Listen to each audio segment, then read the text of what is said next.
Oh, awesome. So today we have Michelle from Hope Community Church with us on the Playlister podcast. And we're going to be kind of delving into Michelle's insights as a ministry leader and her advice for other churches and moving the church forward as a whole. So super excited to have you on today, Michelle. Could you tell us a bit about your background and how you got called into ministry and found your role at Hope Community Church?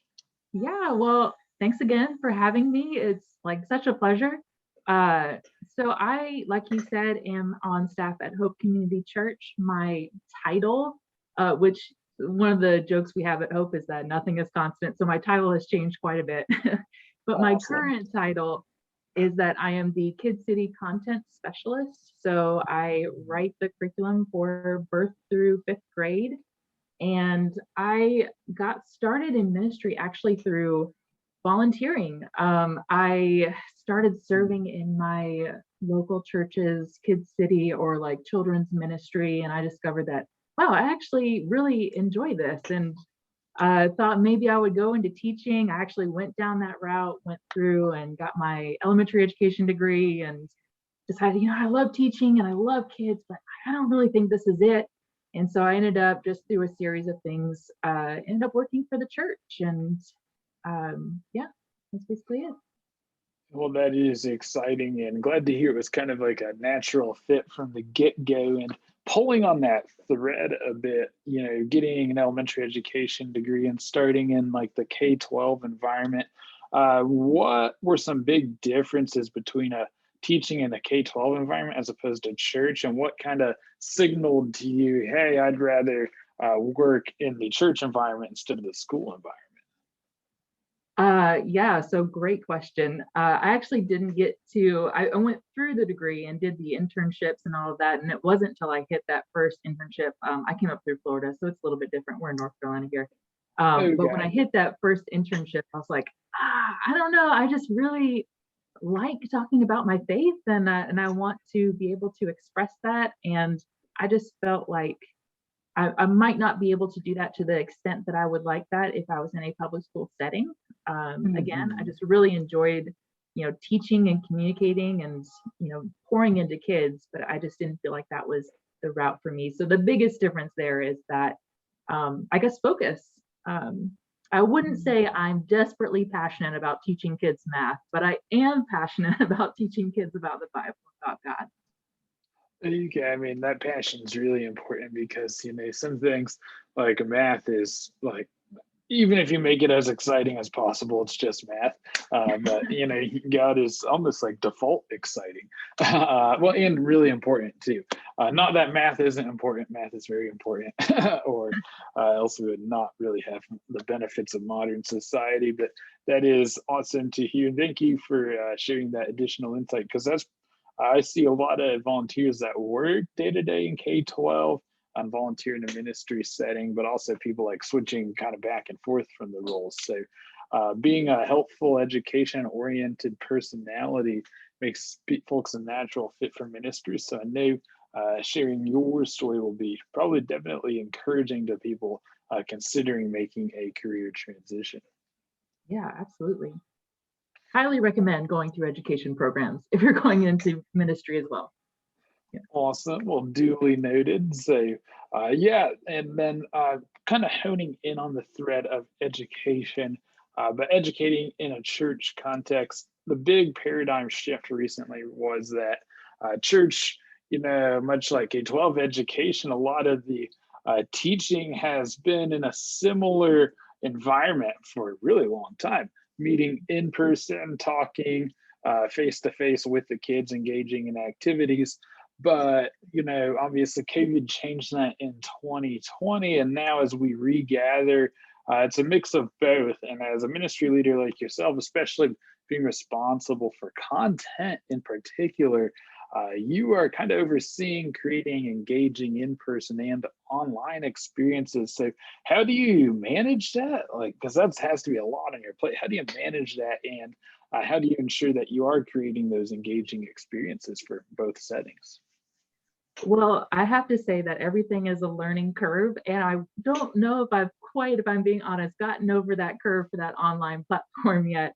I know it's been a year plus, but we're still, just like in many other churches around the nation, just like trying to figure out what to do. And I was actually recently looking at an email that came through Orange about how to engage every parent everywhere. And there was something about that. And I was like, oh my goodness, I just don't know if we are currently positioning ourselves in a way that we could engage parents and families that may never come back to our physical spaces. And so I know that wasn't super encouraging what I just said, but I can tell you the things that we are currently engaging in. And so I'm sure, like many churches around the nation right now, if you're starting to come back in person, you're probably not seeing the numbers that you had pre-COVID. I know we're going through the same thing. We actually just stopped doing ticketing for our family ministry environments and like limiting capacities and stuff like that. And our numbers did double from what they were with ticketing, but they're still like significantly less. And so we're trying to think through what are we doing currently that we can continue to engage those families that are coming in person, but also take a look back pre-COVID. What were we not offering that we can now offer that might kind of bring in those families back, or just to figure out what wasn't so compelling that they haven't quite made the transition back, or they haven't followed along with our online engagement as well. So it's just really reevaluating and taking an honest look at what we have in the past provided, but also what we will continue to provide in the future. I will say that now that we have that lens, we can start thinking through any content that we're creating for the future of how can this work both in a platform that is in person, but also for a platform that is online, because that's the direction that we're going in. I mean, even just now we're having a virtual like connection here, like this has now become our norm. So how can we keep what we're doing relevant and applicable to what's going around in the world around us currently? Yeah, I know that is really important. I was talking to one of our partners yesterday, actually, from the Ridge Community Church in like Wisconsin. It's a totally different part of the country, but same situation. And he was mentioning how it's not necessarily like attendance isn't zero sum between online and in person. Like when you obviously saw a transition from 100% in person to 100% online, and now he just noticed at his church, like people are returning slowly to the normal pre-COVID levels, but there's still a big online presence. And I remember reading, I saw like a meme on Facebook, pastors are saying, hey, how do we get more people into church? And it's like, what do you mean? We are eating Pop-Tarts in our pajamas and we can mute you. Like, this is great. I'm not going back. So I'm curious, so as from like a leadership standpoint, how do you set goals there? Do you like say, hey, we want to maintain online attendance or like whole attendance of like a sum of online and in-person people? Or do you kind of think, hey, we want to get more online people in person? Like what kind of metric or North Star thing did you set for those? Right. So I can say that as a church, we are a multi-site church. And so we have a lot of different in-person campuses, both permanent campuses and mobile campuses around the Raleigh-Durham, Chapel Hill triangle. But we're also in, just because of the dynamics of this world that we've lived in the past, we've started down the road of having a online campus and kind of fleshing out what that would look like from everyone, from our littlest of littles and in Kid City all the way through to adults. And so when we're thinking through what it looks like for an online campus, specifically, what does it look like for an online children's ministry?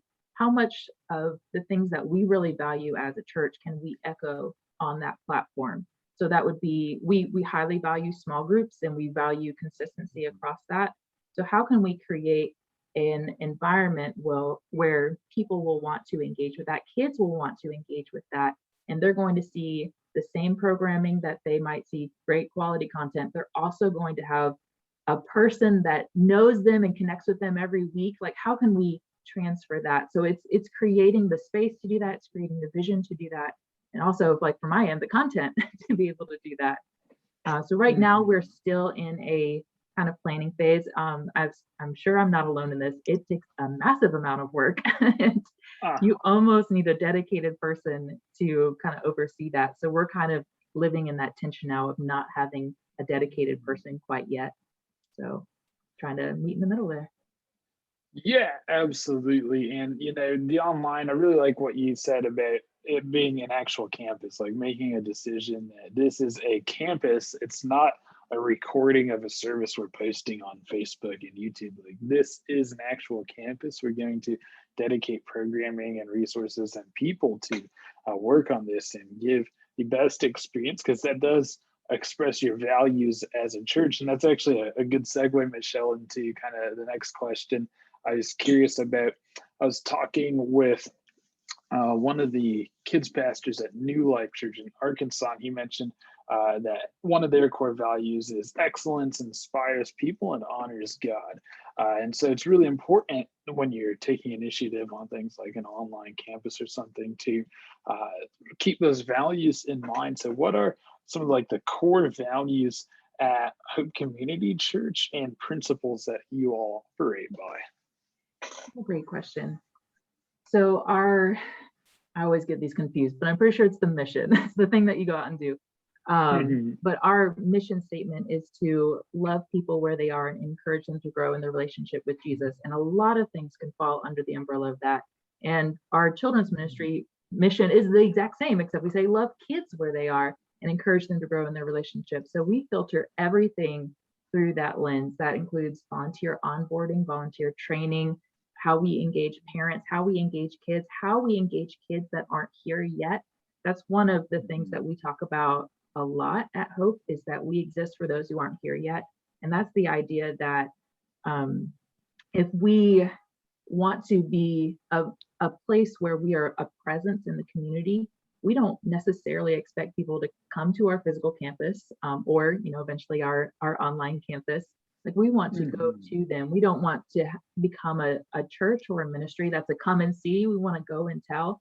And so what are we doing that will support that and support community, like growth and impact? hmm Well, I mean, I love that notion of ministering to the people that aren't here yet.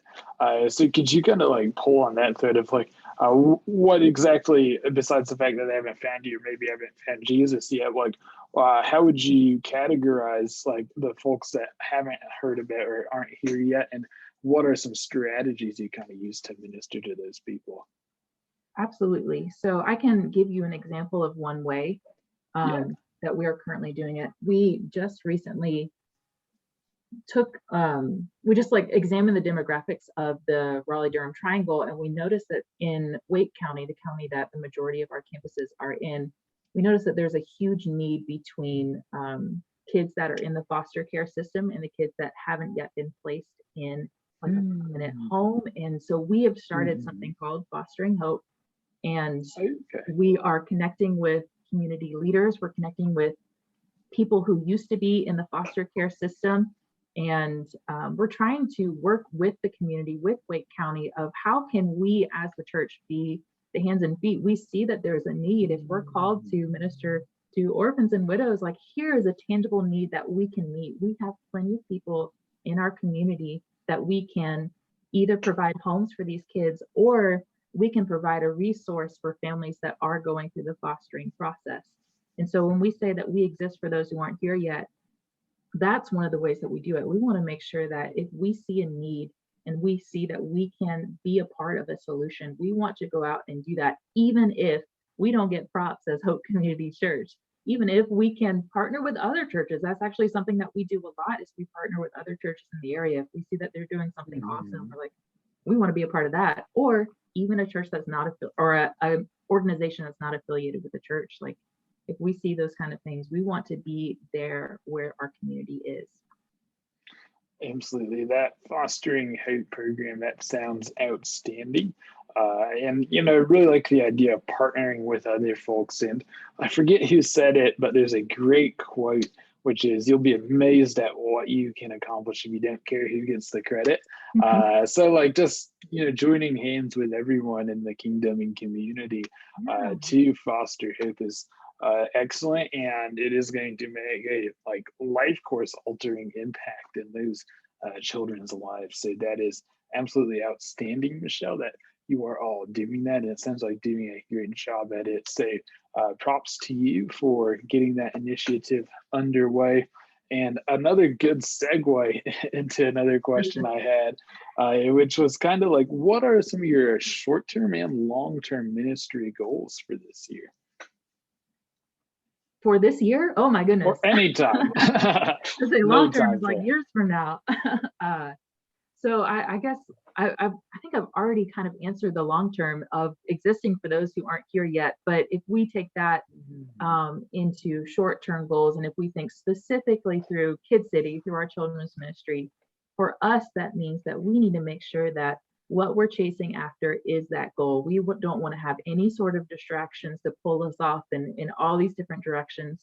We want to be good stewards of our time and of our resources. And so, from our end, specifically, our short term goals are really want to build a solid foundation in what we're chasing after. So, that can be everything from what are our core values in Kid City, and are we actually doing the things that will align with those core values? So it's a lot of shoring up our training process, shoring up our new staff onboarding process, Mhm. coming up with language that is easy, repeatable. We call it the elevator talk. So like you ride an elevator with someone, it's like awkward. Okay. Okay, and I have like 30 seconds to talk to someone about my job. Like if we have 30 seconds to tell someone about what matters the most and what we're trying to accomplish in not only in Kid City, but our family ministry, like what would we say? And so working through those things in easy, repeatable language. So it's not just staff people that are saying it, it's the parents, it's the volunteers, and hopefully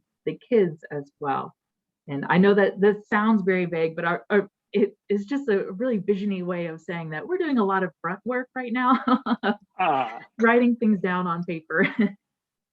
yeah, well, I mean, that is really important. I know, and the elevator pitch, like making sure everyone in your church is on the same page about it is really important because it shows the cohesiveness and connectedness of your team aligned on what that vision is. And you know, if the kids and parents are picking up on it, that you are doing something right. I know the Salesforce CEO, Mark Benioff, in one of his books, wrote about how the kind of evangelism and marketing of an organization is everyone's responsibility, regardless of what your title is. And Yeah. so he always would get in the elevator at Salesforce and ask like everyone, hey, what Salesforce do? What Salesforce do? So just like something like that in your church, like those good questions, hey, making sure you're writing it down, speaking it, and living it is outstanding and some really important things. And it's great to see you kind of check for that as you're like, say, hey, are we actually living through our values of reaching those that aren't here yet and stuff? So that is outstanding and something that is definitely moving your church and the church in general forward. Well, but we're trying. We're trying. You can pray for us. We would love Absolutely. help and any sort of insight from other churches, because again, many hands, right? Isn't that what we said earlier?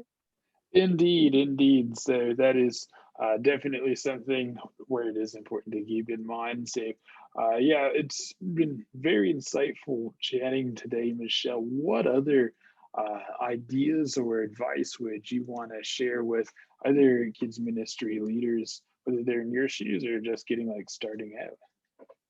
Yeah. So I I've been at Hope for about 5 years. Prior to that, I was fresh out of seminary and I was a kids pastor at a church in Florida. And let me tell you, I was the rawest of the raw. I made so many mistakes. Like I like to joke, I slaughtered so many sacred cows. Yeah. And but one of the things that was incredibly helpful for me as I was just trying to like get my feet underneath me in ministry in general was I had a couple people that really connected with me and said, "Hey, I'm going to walk alongside you." And there was this particular one older woman in the church named Lynn. She was amazing. She was like, "I'm going to meet with you every week, and if you want to talk about the challenges that you're going through, let's talk about it. If you want to talk about some of the hardships or or the wins or whatever it happens to be, anything you want to process through, I'm going to be with you. I'm going to pray with you through it. That was amazing. Another thing is that I actually had another kids pastor in the area. He's like, hey, I get to lunch with a bunch of other kids pastors in the area like once a month, and we just kind of hang out and get to know each other. And I can say, as someone who was like brand new to the area, brand new to ministry, having that time and connecting with other people in other churches and other maybe even just demographics, like that was so helpful for me to kind of get outside of my bubble and just to see things from a different perspective, and to be able to ask someone that had been in it, longer than the year that I had been in, like, what would you do in this particular situation? And just to pick their brain. So as you are, my encouragement would be, if you are fresh in the ministry, or even if you've been in the ministry for a while, to find ways that you can connect with other people around you. I don't know kind of what the audience is here, but for me, what has been very helpful is like different Facebook groups.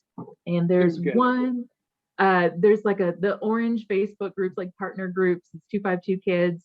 They post so many ideas, and it's full of people from all over the nation, all over the world. They're like, hey, we're doing this thing together. Like, what would you guys do in this situation? And I can tell you, I could spend hours reading all of the questions, all of the comments, and I learned so much. So that would be my biggest takeaway: of get connected as much as you can. Get outside of your little bubble. That's the way you're going to grow. Well, that is awesome. One, the idea of like having a mentor, like you mentioned, kind of Lynn was to you, but also connecting with all sorts of people from different backgrounds, different areas, for advice, because that is awesome to get kind of a fresh perspective on some of the same challenges you're facing. So, yeah, well, that is definitely some important advice and Facebook groups are a great avenue, like the orange one, lots of cool stuff in there. And it's just great because there's so many of them. You can connect with so many other leaders. It's outstanding in TC. And yeah, couldn't agree more there, Michelle. Well, great.